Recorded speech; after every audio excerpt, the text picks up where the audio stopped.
श्री रामचरित मानस बालकांड। रति को वरदान। अब ते रति तव नाथ कर होई ही नामो अनंगु, बिनु बपु व्यापी ही सबहि पुनि, सुनु निजे मिलने प्रसंगु।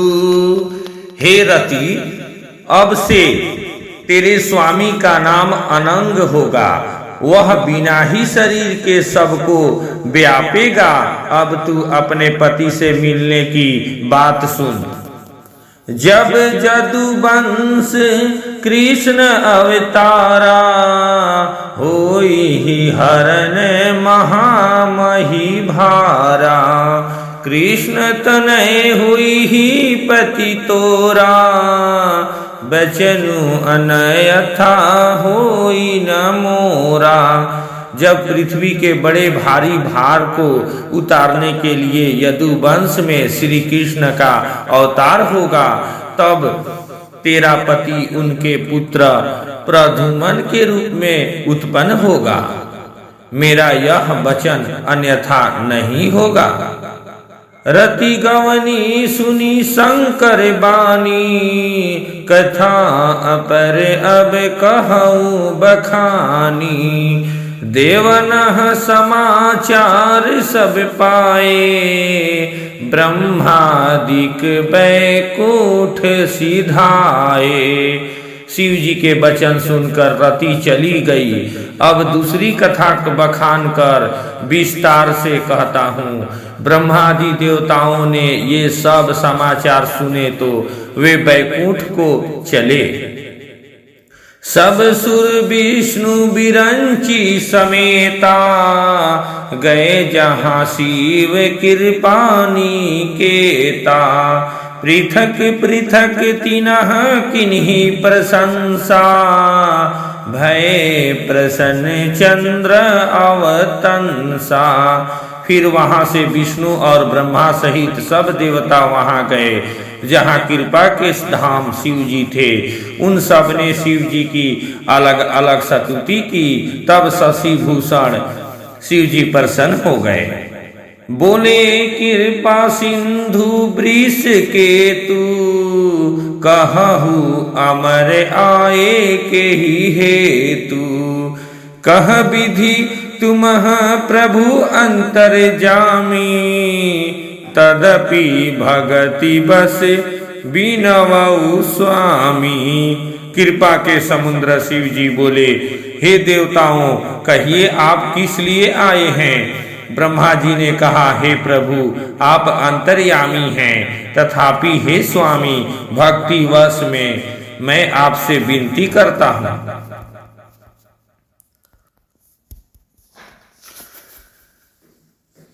श्री रामचरित मानस बालकांड।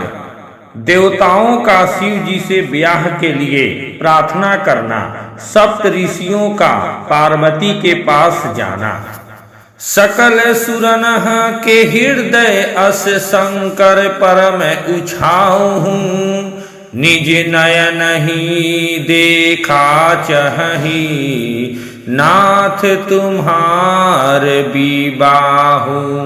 हे शंकर, सब देवताओं के मन में ऐसा परम उत्साह है कि हे नाथ, वे अपनी आंखों से आपका विवाह देखना चाहते हैं। यह उत्सव देखिए भरी लोचन, सोई कछु करहूं मदन मद मोचन। कामू जारी रति कहु बरु दीन्हा, कृपा सिंधु यह अति भल कीन्हा। हे कामदेव के मद को चूर करने वाले, आप ऐसा कुछ कीजिए जिससे सब लोग इस उत्सव को नेत्र भर कर देखें। हे कृपा के सागर, कामदेव को भस्म करके आपने रति को जो वरदान दिया सो बहुत ही अच्छा किया। सासती करी पुनि करही पसाऊं, नाथे प्रभु नह कर सहजे सुभाऊ। पार्वती तपु किन्ह अपारा, करहूं तासु अब अंगीकारा। हे नाथ, श्रेष्ठ स्वामियों का यह सहज स्वभाव ही है कि वे पहले दंड देकर फिर कृपा किया करते हैं। पार्वती ने अपार तप किया है, अब उन्हें अंगीकार कीजिए। सुनी विधि विनय समूझी प्रभु बानी, ऐसे ही हो कहा सुख मानी। तब देवनह दुंदुभी बजाई, बरसी सुमन जय जय सुर साई। ब्रह्मा जी की प्रार्थना सुनकर और प्रभु श्री रामचंद्र जी के वचनों को याद करके शिव जी ने प्रसन्नता पूर्वक कहा, ऐसा ही हो।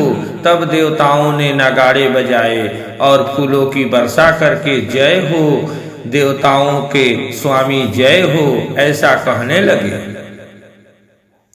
अवसर जानी सप्त ऋषि आए, तुरत ही विधि गिरी भवन पठाए। प्रथम गए जहाँ रही भवानी, बोले मधुर बचन छल सानी।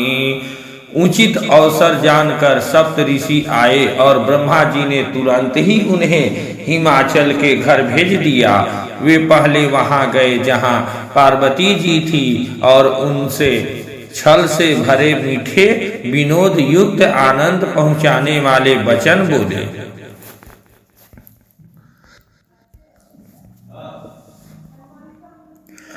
कहा हमार न सुने हु तब नारद के उपदेश, अब भा झूठ तुम्हारपन जारेउ कामु महेश। नारद जी के उपदेश से तुमने उस समय हमारी बात नहीं सुनी, अब तो तुम्हारा प्राण झूठा हो गया, क्योंकि महादेव जी ने काम को ही भस्म कर डाला। मास परायण तीसरा विश्राम। सुनी बोली मुस्काई भवानी, उचित कहे हु मुनि बर विज्ञानी। तुम्हारे जान काम अब जारा, अब लगी शंभु रहे सभी कारा। यह सुनकर पार्वती जी मुस्कुरा कर बोली, हे विज्ञानी मुनिवरो, आपने उचित ही कहा। आपकी समझ में शिव जी ने कामदेव को अब जलाया है। अब तक तो वे विकार युक्त कामी ही रहे। हमरे जान सदा शिव जोगी, आज अनवध अकाम अभोगी। जो मैं शिव से अस जानी, प्रीति समेत कर्म मन बानी। किंतु हमारी समझ से तो शिव जी सदा से ही जोगी, अजन्मे अनिनद काम रहित और भोगहीन ही हैं। और यदि मैंने शिव जी को ऐसा समझकर ही मन वचन और कर्म से प्रेम सहित उनकी सेवा की है, तो हमारे पन सुनहु मुनीसा, करिहि सत्य कृपा निधि ईसा। तुमह जो कहा हर जारे उमारा, सोई अति अबड़ अविवेक तुम्हारा। तो हे मुनीश्वरो, सुनिए, वे कृपा निधान भगवान मेरी प्रतिज्ञा को सत्य करेंगे। आपने जो यह कहा कि शिव जी ने कामदेव को भस्म कर दिया, यही आपका बड़ा भारी अविवेक है। तात अनल कर सहज सुभाऊ, हिम ते ही निकट जाई नहीं काऊ। गए समीप सो अवसी नसाई, असी मन मथ महेश की नाई। हे तात, अग्नि का तो यह सहज स्वभाव ही है कि पालक उसके समीप कभी जा ही नहीं सकता और जाने पर वह अवश्य नष्ट हो जाएगा। महादेव जी और कामदेव के संबंध में भी यही न्याय बात समझना चाहिए। हिया हर से मुनि बचन सुनी, देखी प्रीति विश्वास। चले भवानी नाई, सिर गए हिमाचले पास। पार्वती के वचन सुनकर और उनका प्रेम तथा विश्वास देखकर मुनि हृदय में बड़े प्रसन्न हुए।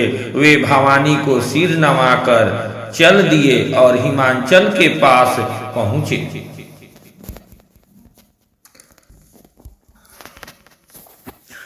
सब प्रसंग गिरिपति ही सुनावा, मदन दहन सुनी अति दुख पावा। बहुरी कहेऊ रति कर बरदाना, सुनी हिमवंत बहुत सुख माना। उन्होंने पर्वतराज हिमाचल को सब हाल सुनाया। कामदेव का भस्म होना सुनकर हिमाचल बहुत दुखी हुए। फिर मुनियों ने रति के वरदान की बात कही। उसे सुनकर हिमवान ने बहुत सुख माना।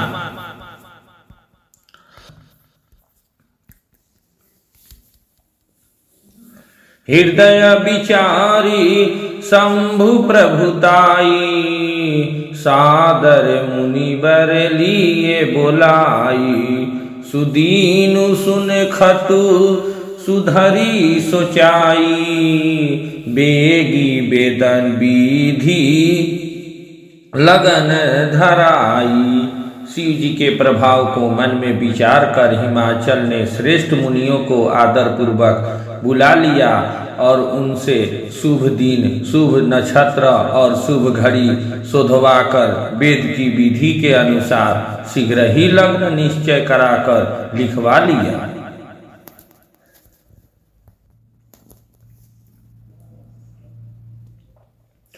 पत्री सप्तऋषि सोई दीन्ही, गही पद विनया हिमाचल कीन्ही। जाई विदीन्ही तिनह दीन्ही, सोपाती बाचत प्रीति न हृदय समाती। फिर हिमाचल ने वह लग्न पत्रिका सप्त ऋषियों को दे दी और चरण पकड़कर उनकी विनती की। उन्होंने जाकर वह लग्न पत्रिका ब्रह्मा जी को दी।